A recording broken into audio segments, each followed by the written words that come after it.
Hi friends, welcome to our channel. ఈరోజు రుచికరమైన పప్పుచారు ఎలా తయారు చేయాలో చూద్దాం.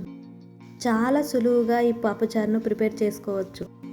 నేను చెప్పే స్టైల్లో ఈ కొలతలతో చేస్తే చాలా బాగుంటుంది, మంచి టేస్ట్గా ఉంటుంది. ఇక్కడ నేను 1 కప్పు కందిపప్పును తీసుకొని బాగా కడిగి కుక్కర్లో వేసుకున్నాను. 1 కప్పు కందిపప్పుకి 3 కప్పుల వాటర్ పోసుకోవాలి. 1/2 టీ స్పూన్ పసుపు వేసుకోవాలి.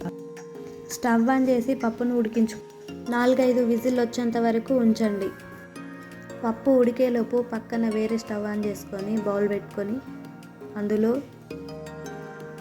2 టేబుల్ స్పూన్ల ఆయిల్ వేసుకోవాలి.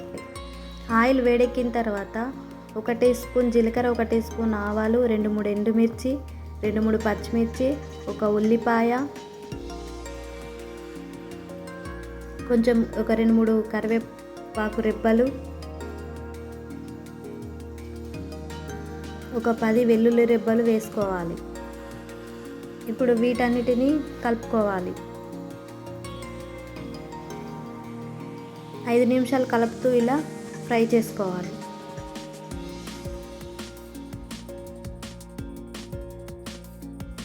కట్ చేసుకున్న 2 టమాటాలు వేసుకోవాలి. వేసి కలుపుకోవాలి.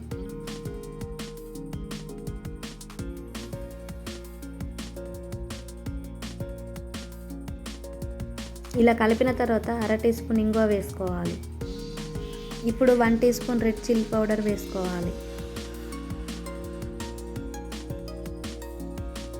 1 టీ స్పూన్ సాల్ట్ కూడా వేసుకోవాలి. వీటన్నిటిని బాగా మిక్స్ అయ్యేలా ఇలా కలుపుకోవాలి.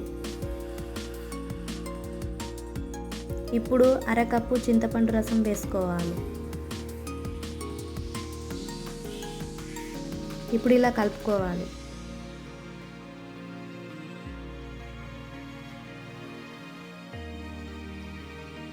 ఇందులో 4 కప్పుల వాటర్ పోసుకోవాలి. సిమ్లో పెట్టుకొని ఉడికించుకోవాలి.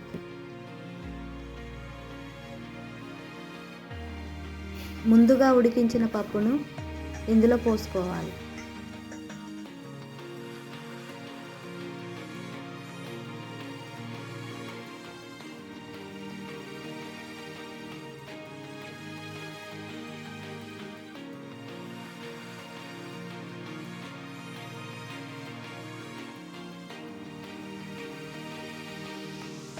మూత పెట్టి 5 నిమిషాలు ఉడికించుకోవాలి.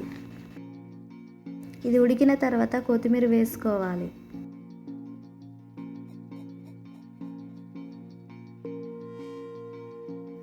ఇప్పుడు టేస్టీ పప్పుచారు రెడీ అయ్యింది. Thank you for watching. ఛానల్ని సబ్స్క్రైబ్ చేయండి, షేర్ చేయండి, లైక్ చేయండి. Thank you.